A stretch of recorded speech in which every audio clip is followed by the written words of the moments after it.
tentang perubahan kedua dan Undang-Undang Republik Indonesia tahun nomor 11 tahun 2008 tentang informasi dan transaksi elektronik junto pasal 55 ayat 1 ke 1 KUHP, dan kedua pasal 3 Undang-Undang Republik Indonesia nomor 8 tahun 2010 tentang pencegahan dan pemberantasan tindak pidana pencucian uang junto pasal 55 ayat 1 ke 1 Kitab Undang-Undang Hukum Pidana, maka terdakwa dapat dijatuhi pidana penjara.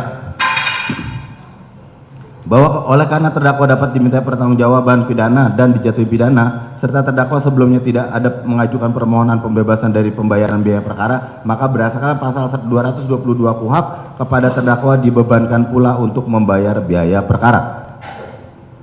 Bahwa sebelum kami sampai pada tuntutan pidana atas diri terdakwa, perkenankanlah kami mengemukakan hal-hal yang kami jadikan pertimbangan dalam mengajukan tuntutan pidana, yaitu keadaan yang memberatkan. Perbuatan terdakwa merusak nama baik martabat orang lain. Perbuatan terdakwa meresahkan masyarakat dalam skala nasional. Terdakwa telah menikmati hasil kejahatan. Terdakwa tidak bersikap sopan di persidangan. Terdakwa berbelit-belit di persidangan. Terdakwa tidak mengakui perbuatannya. Terdakwa sudah pernah dihukum. Terdakwa tidak menghargai jalannya persidangan.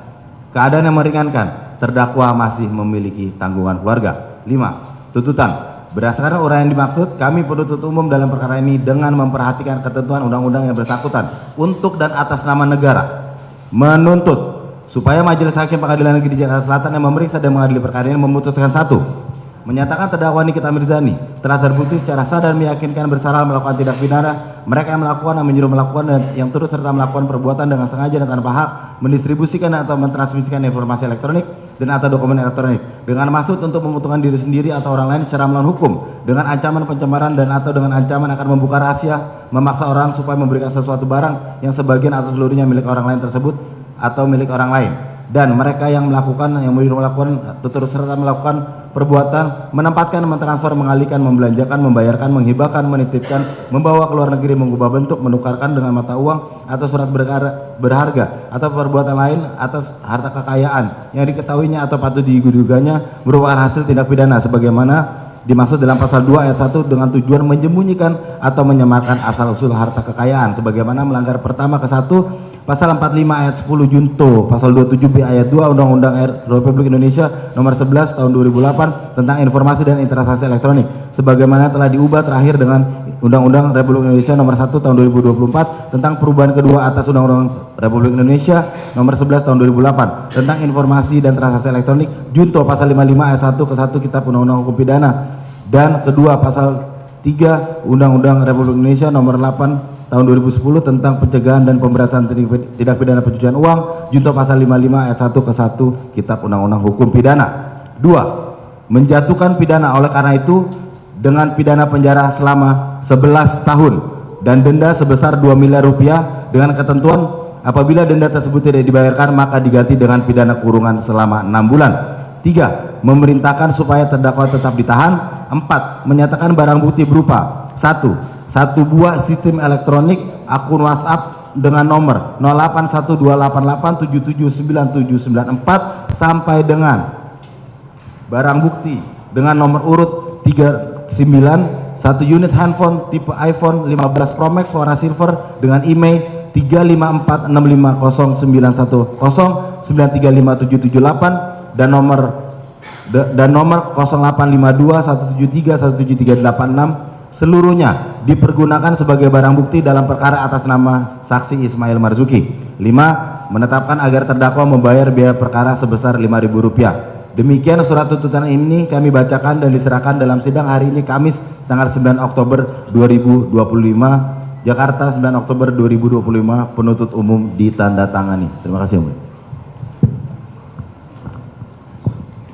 Silakan untuk disampaikan kepada Majelis Hakim dan penasihat hukum.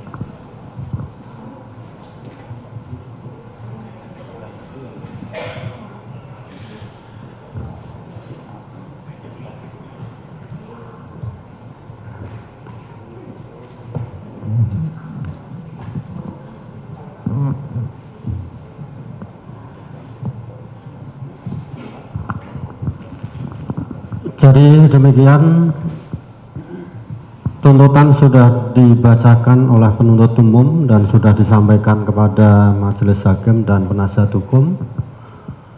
Tentunya selanjutnya adalah hak dari terdakwa ya, dan penasihat hukumnya silakan untuk menyusun pledoi atau pembelaan.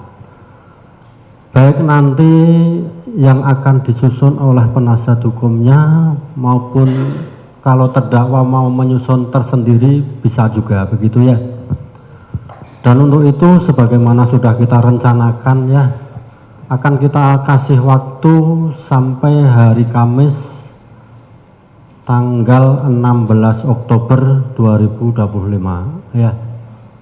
Mudah-mudahan diberikan kelancaran ya, kesehatan, sehingga jadwal yang kita tentukan tidak mundur lagi ya, karena untuk penahanan sudah kita pastikan pas putusan nanti begitu ya. Jadi kembali lagi, dan kita ingatkan kepada penuntut umum ya agar mengupload nanti file untuk tuntutan, dan kita ingatkan juga kepada penasihat hukum ya, manakala lupa daftar bukti kemarin belum dikirim, silahkan nanti dikirim di email ini ya, bisa dilihat di sini nanti ya. Jadi kembali lagi ke unduran sidang, kita tunda sampai hari Kamis tanggal 16 Oktober 2025. Terdakwa tetap jaga sehat, kembali lagi ke tahanan, dan perintah kepada penuntut umum untuk menghadirkan lagi terdakwa pada hari dan tanggal yang telah ditentukan. Sidang selesai dan ditutup. Terima kasih yang mulia.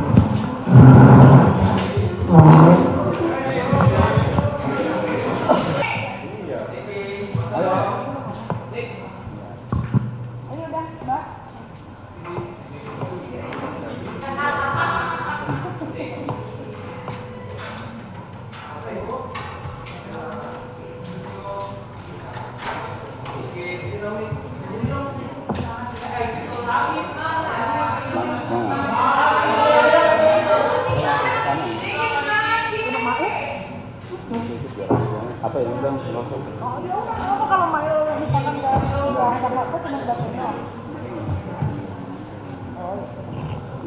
Oh, dia. Udah pulang kak?